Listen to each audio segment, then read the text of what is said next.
My dear brothers and sisters, when I was still a seminarian, one of our priest formators would always emphasize the value of self-discipline. And according to this priest, our seminary formator, self-discipline is doing what you are supposed to do even if no one is looking at you. Doing what you are supposed to do even if no one is looking at you.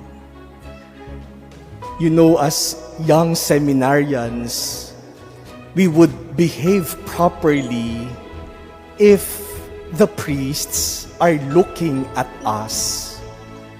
We all look pious and holy in front of our priest formators. But once they are no longer looking, once they are no longer around, it's a totally different story. That is why he would always remind us, do what you are supposed to do, even if no one is looking at you. That shows that you are disciplined. My dear brothers and sisters, is not this also true in our life? Many times, we do not do what we are supposed to do if no one is looking at us. Children to their parents, kapag hindi nakatingin ang magulang, hindi na ginagawa ng anak ang inuutos ng magulang. And the other way is also true. Parents to their children. Minsan ang mga magulang, kapag hindi nakatingin ng mga anak, hindi rin naman sinusunod ang sinasabi ng mga anak. Bosses and employers have the same experience.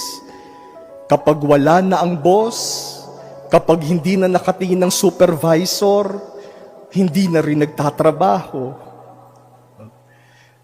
Drivers and police officers, titingnan muna may police ba? Kung wala namang police, o okay lang mag-violate ng traffic laws.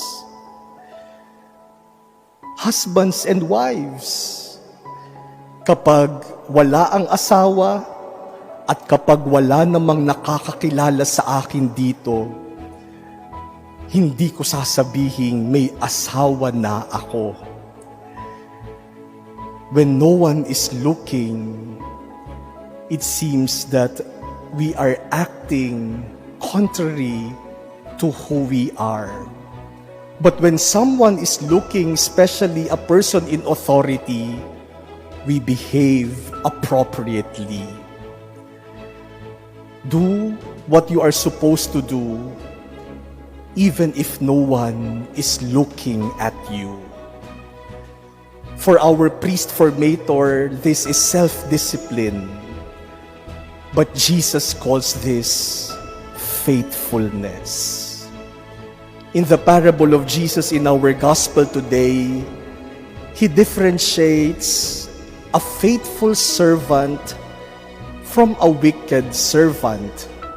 And where lies the difference? According to Jesus, the difference between a faithful servant and a wicked servant lies in what the master finds the servants doing on his unexpected return. A faithful servant does not mind if his master is around or not. It does not matter for a faithful servant if his master is looking at him or not, or if the master is long delayed. He will just keep on doing what he is supposed to do. But the wicked servant, once the master is out of sight, neglects what he is supposed to do. And he does not only neglect his tasks, he even acts as if he is the master and starts abusing his fellow servants. Saint Paul, in our first reading today, exhorts the Thessalonians to always be good, to live according to the faith that they received, to abound and increase in love for one another and for all, to be blameless in holiness until the coming of Jesus. Saint Paul was also telling the Thessalonians, just continue doing the good that you do.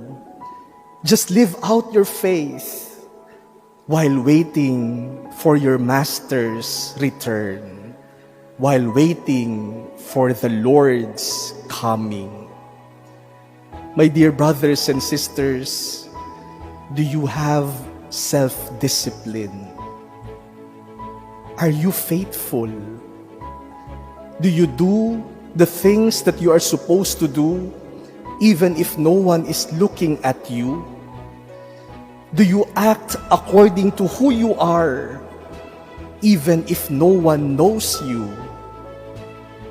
My dear brothers and sisters, let us recover the value of self-discipline, and let us remain faithful servants of the Lord.